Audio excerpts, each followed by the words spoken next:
대도, 현대판 홍길동이라 불리던 조세영은 1938년 전라북도 전주시에서 태어났다. 조세영은 범죄자인데도 불구하고 대중들의 뜨거운 사랑을 받았는데 그가 이러한 뜨거운 사랑을 받을 수밖에 없었던 이유는 당시는 부유층과 고위층의 반감이 굉장히 심한 시절이었는데 그의 범행 대상이 전부 부유층과 고위층이었기 때문이다.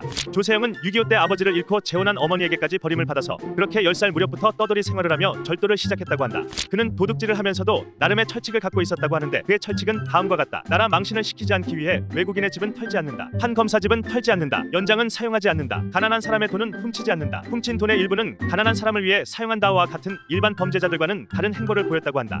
당시 부잣집들의 집은 높은 담벼락으로 이루어져 있었는데 범행을 저지르기 위해서는 이 높은 담벼락이 가장 큰 문제였을 것이다. 하지만 그는 높이가 4m가 넘는 담벼락도 맨손으로 뛰어넘을 수 있을 정도로 점프력이 대단했다고 한다. 참고로 조세영은 김영경 선수나 허재 감독의 점프력보다 높다고 한다. 그가 훔쳤던 물건들은 신문 한 면을 다 채울 정도로 많았다. 그중 가장 비싼 물건은 5.75캐럿 물방울 다이아몬드인데 시가는 당시 1억 이상이었다고 한다.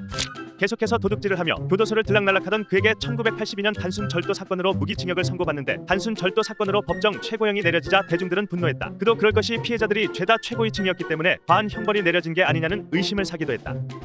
이건 너무한 거 아니냐고. 그 당시 구치감에서 잠깐 대기하던 조세영은 수갑을 풀고 환기통으로 사라져버렸다. 다행히도 6일 만에 주민의 신고로 탈주국은 막을 내렸지만 범고 후에 알게 된 사실이 그가 도피하는 와중에도 삼성의 창업주 이병철 회장의 집을 털려고 했었다고 한다. 그 후 사람들의 이목이 집중되자 1심과는 다르게 결국 징역 15년이 선고된다. 그는 수감 생활 중 이전과는 다른 행보를 보이는데 약 1500여 권의 책을 읽었으며 기독교를 믿기 시작하고 신앙인으로 모범수가 되었다. 조세영은 54세의 나이에 출소를 한다. 그리고는 수많은 언론, 기자들 앞에서 신앙생활에 전념하며 다시는 절도 행각을 벌이지 않겠다고 선언했다. 출소 후 그의 인기는 엄청났다. 지상파 방송 3사에서 섭외 요청이 줄을 이었고 예비 경찰 특강, 국내 최대 보안 회사 자문위원으로 스카우트 되기도 했는데 심지어 조세영을 뒤쫓던 형사와 직장 동료로서 같은 회사에서 일하게 됐다고 한다.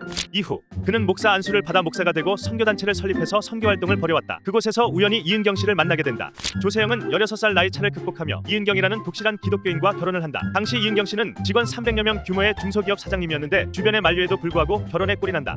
세간을 떠들썩하게 했던 그들의 행복한 결혼 생활도 결국 오래가지는 못했는데 조세영은 일본으로 선교 활동을 떠났다가 도둑질을 해체포되었다는 소식이 들려왔다. 기자들이 그녀의 집에 들이닥쳤고 그녀는 옹알이를 하는 아들을 데리고 기자들을 피해 쥐 죽은 듯 한 달여간을 숨어 지냈다고 하는데 이때의 충격으로 뱃속에 아이가 유산됐다고 한다. 그녀는 그런 그를 믿고 기다렸으나 조세영은 일본에서 출소 후 한국으로 귀국한 지 1년 만에 또 한 번의 절도로 경찰에 잡힌다. 이때 그는 기자들 앞에서 노숙자 박정경입니다. 조세영 아니세요? 아니면 신문을 찍어보면 알까요? 저 지문 찍어서 나왔잖아요. 나왔잖아요, 조세영도요. 뭔가 잘못된 거.